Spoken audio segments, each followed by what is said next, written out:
because I wanted, there's just two things I want to remember. I want to talk about Jimmy Stewart at length, and I want to talk about Dana in a bit too. But Jimmy is the one, along with Dana, who's credited with, sort of almost inventing some of the elements that became. Jimmy, hands down, was the one. Yeah. Okay, in my opinion, and I'm sure that other first-generation DJs would agree on that. That seems to be the consensus, really. Absolutely. That he was the biggest innovator. Absolutely. Yeah. Absolutely. And I met him, but again, I did not want to interrupt him while he was playing. Before I became or tried to become a so-called DJ at a club, I listened for one solid year to Jimmy and Dana. I love to dance too. I'm also a dancer. Sure. Okay, so I would take advantage of dancing, but I would always go to the bar, grab a bunch of napkins, and write down some of the song lyrics that I heard, because, oh, I love this, I love that, etc. And I listened for one solid year to see how they were putting things together, and would go down on Saturdays at Skippy White's on Mass Ave, and there was a man there, he had a radio show, Rod Knight, he is no longer with us, and he would just look at all my napkins, and he knew exactly which record, and he'd just make piles of 45s, 7-inch discs, and sometimes I says, "Oh, I need 2 copies of that," because You knew. the instrumental is on one side, and So let me ask you, when you found out what the equipment they were using was in Provincetown, when you asked them what kind of turntables they were, you didn't go run out and buy turntables right away, right? No. It was all ear work first. Yeah. All ear work, and I always stress that. I'm jumping ahead to younger DJs that would come in and ask me questions when I owned the record store. Right. Okay, but no, I didn't touch any audio equipment until a year later, because I had to figure it all out. Okay, and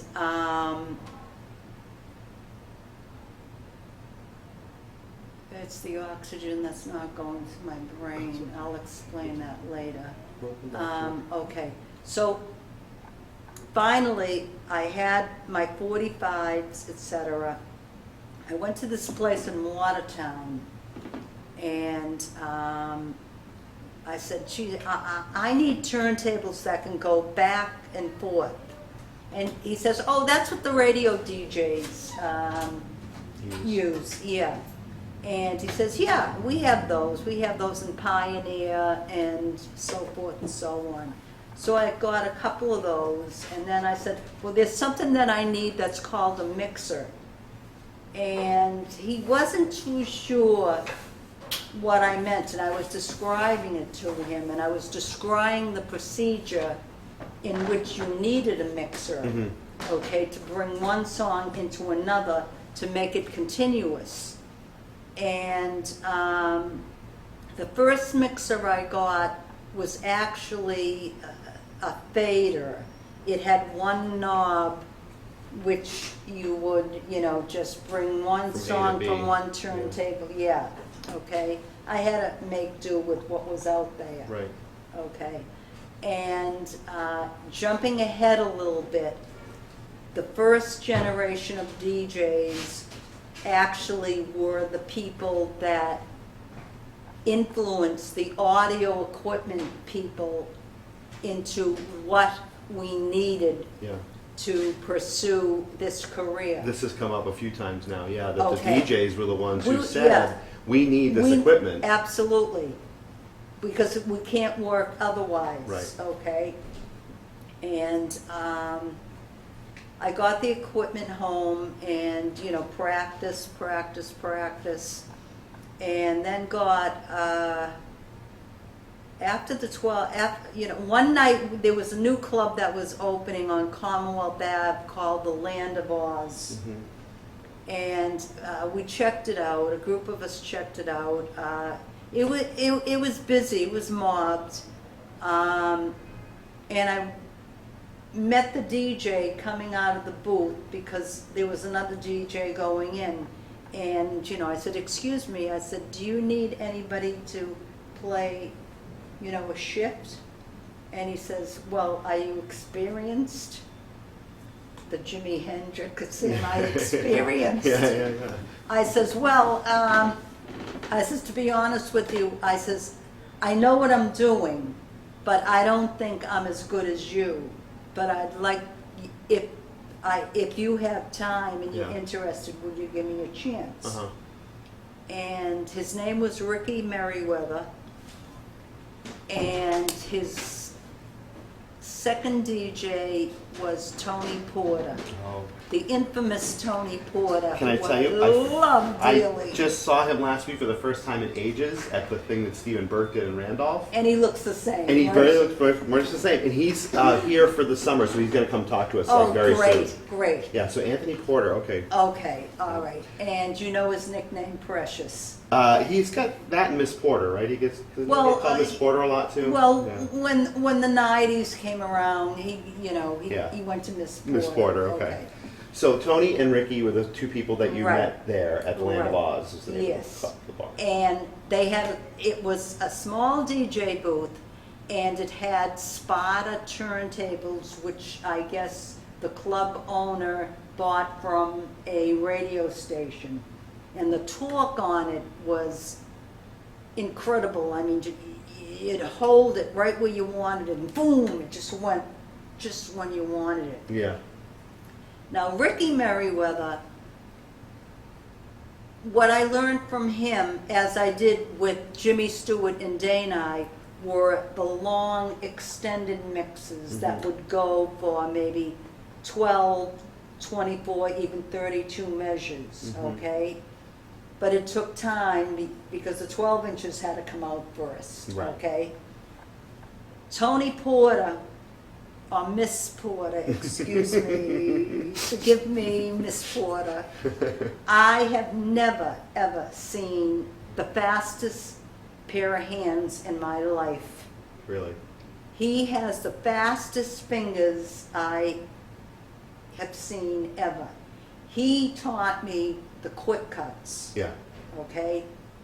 And actually, when I think about it, he was... This is really weird, but he was actually the first person that I knew back in 1975 that actually did the first remix live. Because I remember the song also. It was Ecstasy, Passion and Pain's Touch and Go. Yeah. And he took 4 measures from the intro, and he had that second record queued up, and he went back and forth for about 8 to 9 times, and the crowd was going nuts. So even Jimmy wasn't doing this at 12, really, or No, Jimmy was doing something else. Okay. Okay. Tony Porter, hands down, was the fastest with his hands. Yeah. Okay. And not only did he extend the 1, 2, 3, 4 vocal, the intro, but he would wait till the midway of the song and take the break and extend it. And then the ending, and then go back to the beginning. And he was doing this live on Sparta turntables with the instrumental of Touch and Go and the vocal of Touch and Go. So I was thinking about it on the way over here. He was actually doing a remix. Yeah, sure. Now, with these, and these were still the 45s, the small 45s. These were, these were the 45s. Yep. All right. Like 2 or 3 minutes long a piece, right? 2 or 3 minutes, I'm telling you, it was boom, boom, boom into the record. Yeah. I still don't, I'm trying to figure out how we all did it. Yeah. I know, because I used to hear you tell these stories at the store, and I would think to myself, boy, are we spoiled? Because, you know, at a certain point, when 12 inches came along, it gave you all those nice intros and Right. breaks and all that stuff. But what I was going to say is that I want to talk at some point about attention spans, because I want to know if, like now, DJs are more into playing 2-3 minute snippets of songs and going into the next thing right away. And I want to know if if you felt attention spans were getting longer, or were there some DJs who really were only doing 2 or 3 minutes a song, or was the goal to try and make those last as long as you could? Okay, the first generation of DJs, who I remember practically every one of them, they all belonged at the time to the Boston Record Pool, which was owned by John Luongo, and he had Joey Carvello working for him, Roxy Mizell, Tad Bonby, and Tam Hatch, and Arnie Ward. And I remember so many people, and when I got there in '75, I was number 32. As a report, as a As in the a pool. member Yeah. in the pool, Right. right. And this is when the 12 inches were starting to Trickle out. trickle, we got albums and, Mm-hmm. yeah. Mm-hmm. Again, going back to 10 minutes ago, I think, Mm. I don't know.